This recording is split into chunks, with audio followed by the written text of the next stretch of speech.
day only to enter a grave. Press forward now. Press forward.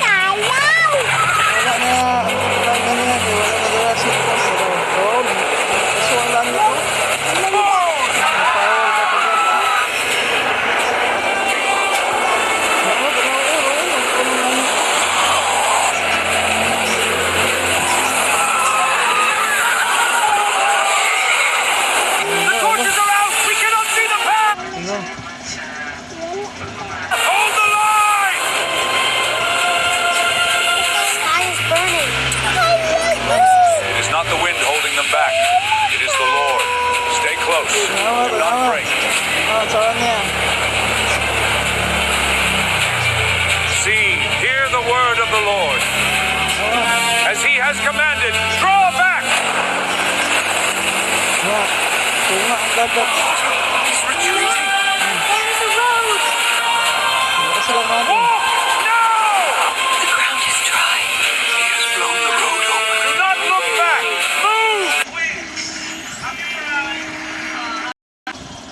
What if some of the darkest secrets in human history began with a group of angels who defied God? Ancient texts claim these beings descended from heaven, taught forbidden knowledge to mankind, and fathered a race of giants that nearly destroyed the world. They were called the Watchers, and according to the ancient book of Enoch, their rebellion may have helped bring about the Great Flood. Welcome to Obsidian Archives. Today we're exploring one of the most mysterious stories ever recorded, a tale of fallen angels, forbidden knowledge, giant beings known as the Nephilim, and a judgment so severe that it reshaped the world. This is the story of the Watchers. The descent of the Watchers. The story begins long before the flood. According to the book of Enoch, 200 angels were assigned to watch over humanity. These angels were known as the Watchers, but instead of carrying out their divine duties, they became fascinated with human women. Led by a powerful watcher named Samjaza, they descended to earth upon a mountain called Mount Hermon. There, they made a pact to abandon.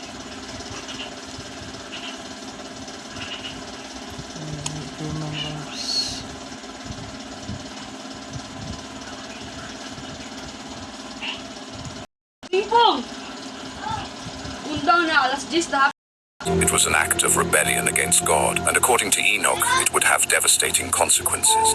The birth of the giants. The ancient text claims the Watchers married human women and fathered a race known as the Nephilim. These beings were described as giants, but their size was only part of the problem. The Nephilim were said to be violent, corrupt, and destructive. As they multiplied, they consumed vast amounts of resources and spread chaos across the land. Some traditions claim they became so dangerous that humanity itself faced extinction. The world was descending into corruption, but the Watchers had brought more than giants. They had also brought forbidden knowledge.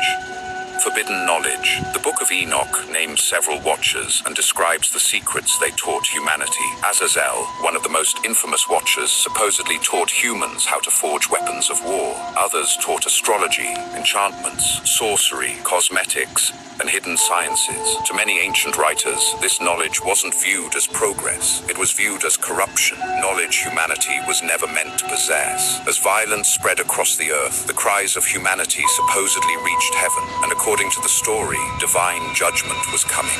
The judgment of the Watchers. God commanded the archangels to act. Azazel was bound and cast into darkness. The Watchers were imprisoned beneath the earth, and the Nephilim were destroyed. The book of Enoch claims they would remain imprisoned until the final judgment. Some believe this event is referenced in the Bible itself. The book of Jude speaks of angels who abandoned their proper dwelling. 2 Peter mentions angels being cast into chains of darkness. To believers of the Watcher story, these passages may point to the same ancient rebellion described by Enoch. Did the flood destroy them? Many researchers believe the Watcher's narrative is connected directly to Noah's flood. The theory suggests that humanity had become so corrupted by the influence of the Watchers and the Nephilim that God chose to cleanse the earth through the floodwaters. In this interpretation, Noah and his family represented a fresh beginning, a chance for humanity to start again. Whether taken literally or symbolically, the story has endured for thousands of years. The modern mystery, What's fascinating is that the Book of Enoch was once widely known among early believers. Fragments of the text were discovered among the Dead Sea Scrolls. It was even quoted in the New Testament book of Jude. Yet today it is absent from most Bibles. This has led many to wonder, why was it removed, and how much of the ancient story has been forgotten? Were the Watchers simply a myth, a symbolic warning, or does the legend preserve memories of something far older than we realize? The Watchers remain one of the most controversial mysteries in ancient history. Fallen angels, forbidden knowledge, giants, and a flood that changed the world. Whether fact, legend, or something in between, their story continues to captivate people thousands of years later. What do you think? Were the Watchers real, or are they simply an ancient myth? Let us know in the comments, and don't forget to follow Obsidian Archives, where history and the unexplained collide. Your mind is your control center. Your thinking runs your life, your attitude, your mood, your vision. If the enemy can control your thoughts, he can control your life.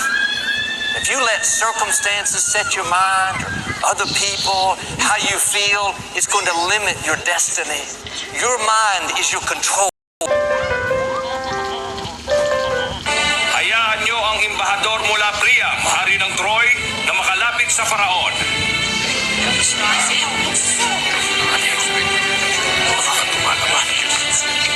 Dakilang Faraon, ang handog ng Troy ay magagandang tela mula sa lupain ng 5 ilog.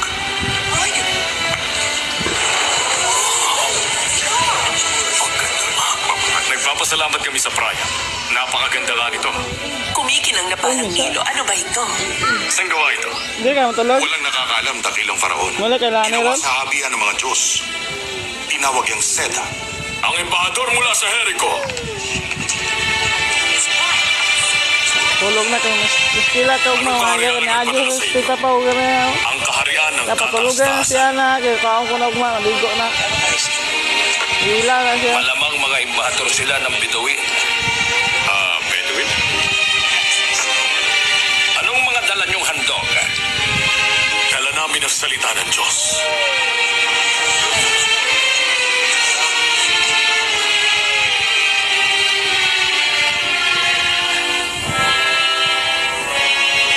Ano naman ang salitang yon?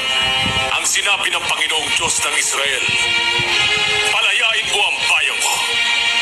Sa akin ang mga alipin. Sa akin ang kanilang buhay. Lahat ng mga pag-aari nila ay sa akin. Hindi ko kilala ang Diyos nyo. Hindi ko palalayain ng mga Israelita. Sino ka para pahirapan ang buhay nila dahil sa sobrang pang-aalipin? Ang mga tao ay pamumunuan ng batas, hindi dahil sa kagustuhan ng ibang tao. Sino ba ang Diyos na yun upang palayain ko ang iyong bayan? Aaron, ihagis ang tungkod sa harap ng Paraon. Nang sa ganon makita niya ang kapangyarihan ng Diyos. Sa pamamagitan nito, malalaman mo na ang Diyos ay ang Panginoon.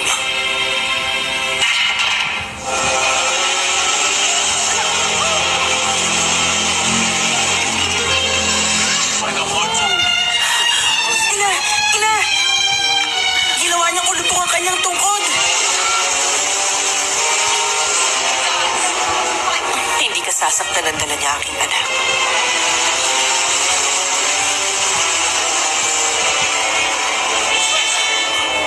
Ang kapangyarihan ng iyong Diyos ay walang kabuluhang salamangka. Janice?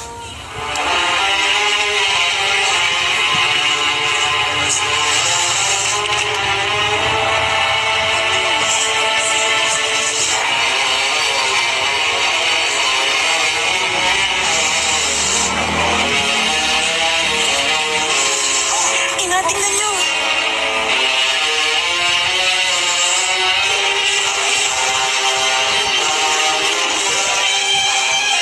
Janice, nakita mo ba? Kinain ng ahas ni Moises ang iba pang ahas.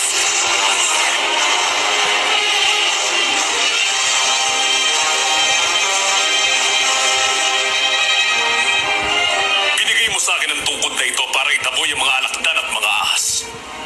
Ngunit ginawa ito ng Diyos na isang paras para mamuno sa mga hari. Pakinggan mo ang salita niya, Ramses, at sundin mo yon. Sumunod, Moises.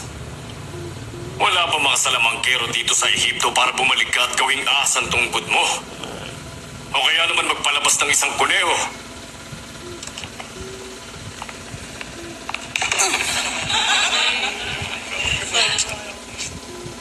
Bibigyan ko na magandang gagawin yung tungkod na hawak mong yan. Ihagis mo yan sa mga tamad mong kababayan. At utusan mo silang gumawa ng laryo na walang dayami. Paano makagagawa ng laryo ng walang dayami? Hayaan mo ang tungkod niyang gumawa ng paraan. O kaya pakuhanin mo sila ng dayami sa bukid upang magamit nila. Dapat ang dami ng laryo na gagawa nila ay hindi bumaba. Ito ay itinakda. At ito ay magaganap.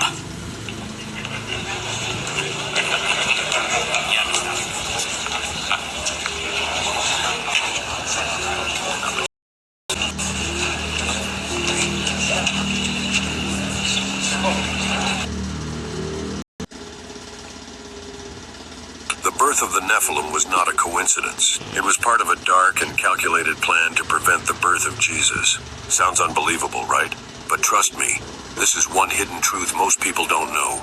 Before we dive into this video, welcome to the Lore Library, where we peel back the layers of biblical history to reveal hidden truths and fascinating stories. If you enjoy our content, consider subscribing, and we promise to keep bringing you engaging and enlightening videos. Today, we're diving deep into the real reason the Nephilim came into existence and the shocking plot that almost changed the course of history.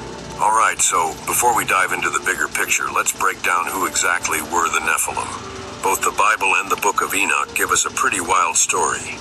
In Genesis 6 it says, "Now it came to pass, when men began to multiply on the face of the earth, and daughters were born to them, that the sons of God saw the daughters of men that they were beautiful, and they took wives for themselves of all whom they chose." There were giants on the earth in those days, and also afterward, when the sons of God came in to the daughters of men, and they bore children to them. Those were the mighty men who were of old, men of renown. This basically tells us that supernatural beings, likely fallen angels, took human women as wives, leading to the birth of giants. These weren't just oversized people, they were terrifying. According to the book of Enoch, chapter 7, it states, "And they became pregnant, and they bare great giants, whose height was 3,000 ells, who consumed all the acquisitions of men. And when men could no longer sustain them, the giants turned against them and devoured mankind." So these Nephilim weren't just massive, they were destructive, consuming everything in their path.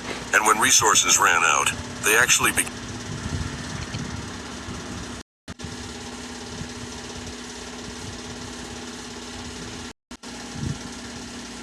These offspring weren't your average Joes. They were part human, part supernatural, and entirely problematic. The world was literally falling apart because of these beings. Now I know what you're thinking. What does all of this have to do with the birth of Jesus? Trust me, it's all connected, and it's about to get even more interesting.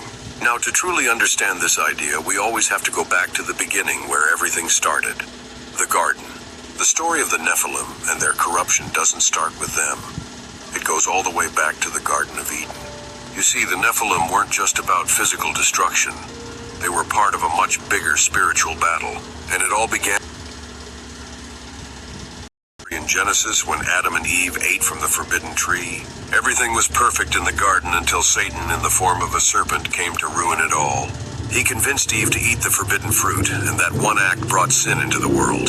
When God confronted Adam, Eve, and the serpent after the fall, he didn't just punish Adam and Eve, he cursed the serpent too. And this curse, well, it gave us the first glimpse of God's ultimate plan to defeat Satan. In Genesis 3, God says to the serpent, "Because you have done this, you are cursed more than all cattle, and more than every beast of the field. On your belly you shall go, and you shall eat dust all the days of your life. And I will put enmity between you and the woman, and between your seed and her seed. He shall bruise your head, and you shall bruise his heel."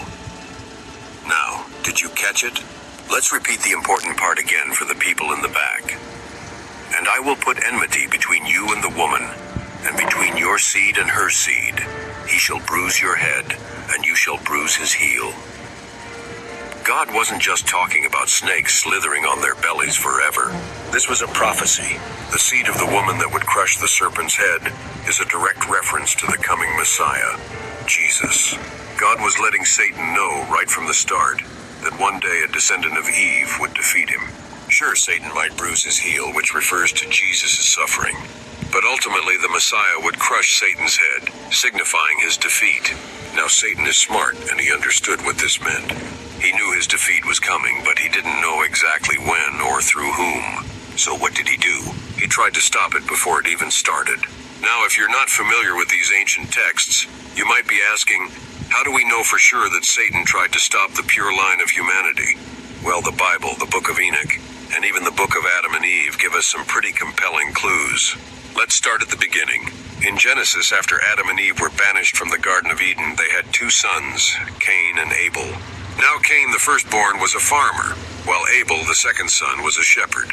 When it came time to present offerings to God, Abel gave the best of what he had, the firstborn of his flock and their fat portions, while Cain brought some fruits from the soil. God accepted Abel's offering, but Cain's not so much. And that's where the tension begins. Cain, full of jealousy and anger, killed his brother Abel. But why Abel? Why not Cain? Here's where Satan's strategy starts to become clear. Satan didn't just try to kill Abel because he felt like it. No, he saw Abel as a direct threat because Abel was pure in heart and loved by God. If you were Satan and you wanted to stop your own destruction, would you target the righteous one or the corrupt one? Obviously, you'd go for the one with the purest lineage, the one who might be in line to carry the seed that God mentioned in Genesis 3, the one who would crush Satan's head. But Satan didn't stop there. Not only did he inspire Cain to kill Abel, but he also led Cain further away from God. Cain didn't repent. Instead, he ran off, built his own city, and his descendants became just as corrupt as he was. This wasn't just a murder. This was Satan's attempt to eliminate any possibility of righteousness continuing through Abel's line and to corrupt Cain's future generations. But then, as always, God had a plan. God turned things around with the birth of Seth. In Genesis 4:25 it says, "And Adam knew his wife again, and she bore a son and named him Seth. For God has appointed another seed for me instead of Abel, whom Cain killed." Seth became the new hope for continuing the pure lineage. But Satan wasn't done. According to the book of Adam and Eve, the devil tried to tempt Seth from a young age, attempting to lead him astray just like Cain. But Seth remained strong, refusing to be corrupted. This was a key moment in the spiritual battle because Satan had already succeeded with Cain.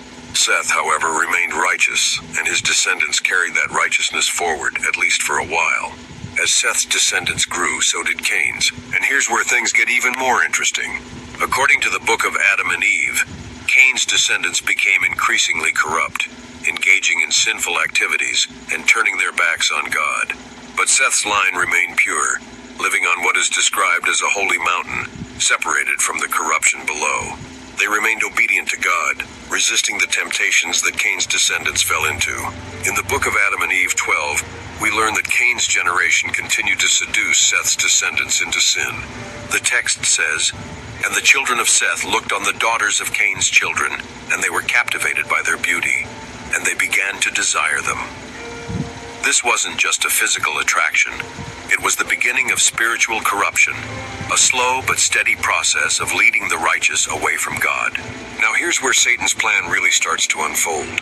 According to both Genesis and the book of Enoch, the final nail in the coffin came when the sons of God, interpreted as fallen angels or watchers, descended to earth and took human wives. Genesis 6:2 says, "The sons of God saw the daughters of men that they were beautiful, and they took wives for themselves of all whom they chose." These unions resulted in the birth of the Nephilim, giants who were not just physically imposing but spiritually corrupt. The book of Adam and Eve describes this period as the moment when Seth's descendants were finally led astray. After resisting for so long, they descended from their holy mountain and began to mix with the descendants of Cain, falling into the same sinful behaviors: drunkenness, idolatry, violence, and immorality. This was Satan's goal all along. to corrupt humanity both physically and spiritually, and to pollute the lineage from which the Messiah would come. This was a turning point in history. These unholy unions led to the defilement of Seth's once pure lineage, opening the door for further corruption. As a result, the offspring of these unions were not only physically strong, but spiritually compromised, contributing to the increasing moral decay and widespread wickedness that began to cover the earth. When Seth's line was corrupted, it marked a significant victory for Satan. But if you're wondering, how do we know Satan truly succeeded in this plan? Well, the answer is clear. God flooded the entire world. Genesis 6 says, "Then the Lord saw that the wickedness of man was great in the earth, and that every intent of the thoughts of his heart was only evil continually. And the Lord was sorry that he had made man on the earth, and he was grieved in his heart." This powerful verse shows that Satan's corruption had taken root so deeply that the entire human race, except for one family, had become morally bankrupt. God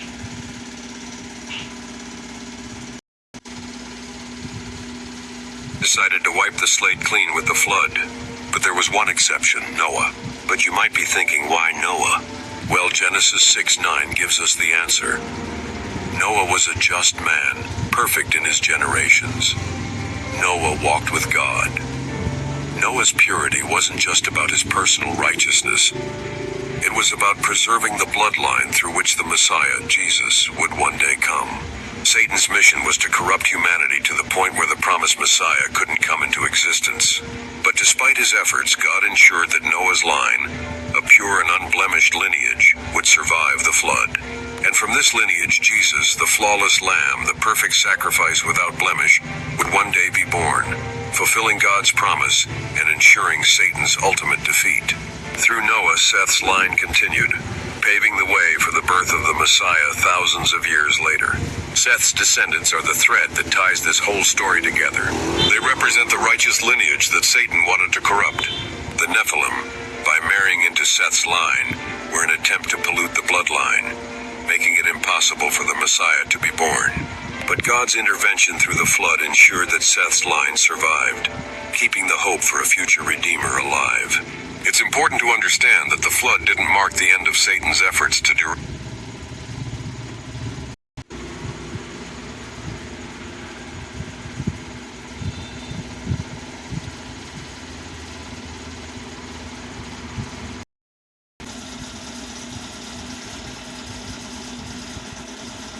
making it impossible for the Messiah to be born. But God's intervention through the flood ensured that Seth's line survived, keeping the hope for a future Redeemer alive. It's important to understand that the flood didn't mark the end of Satan's efforts to derail God's plan. In fact, the flood was just one chapter in a much larger ongoing spiritual battle. After the flood, humanity had a fresh start, but Satan didn't stop his attempts to corrupt and thwart the arrival of the Messiah. Even after God cleansed the earth through the flood, Satan's influence continued to creep back in through various nations and empires. He knew that the Messiah was prophesied to come from the line of Noah, specifically through the descendants of Shem. So what did he do? He tried to corrupt future generations, introduce idolatry, and lead entire nations astray. We see this time and time again throughout the Old Testament, where nations and even God's chosen people, Israel, fell into sin and idolatry. Think of the rise of pagan nations, the worship of false gods, and how Israel was constantly under attack spiritually and physically. Satan's goal remained the same, to prevent the birth of the Messiah, the seed of the woman who would one day crush his head. Despite all of these efforts, God's promise remained intact. No matter how hard Satan tried to derail God's plan, the lineage leading to Jesus was preserved. We see glimpses of this even in prophetic writings. For instance, in Isaiah 7:14 it says, "Therefore the Lord himself will give you a sign. Behold, the virgin shall conceive and bear a son, and shall call his name Emmanuel." This was a direct prophecy of the coming Messiah, a sign that despite Satan's best efforts, God's plan would come to fruition. The flood wasn't the final victory. It was just one step in a much larger divine story leading to Jesus. Now that was a lot to unpack, so let's take a step back and look at the bigger picture.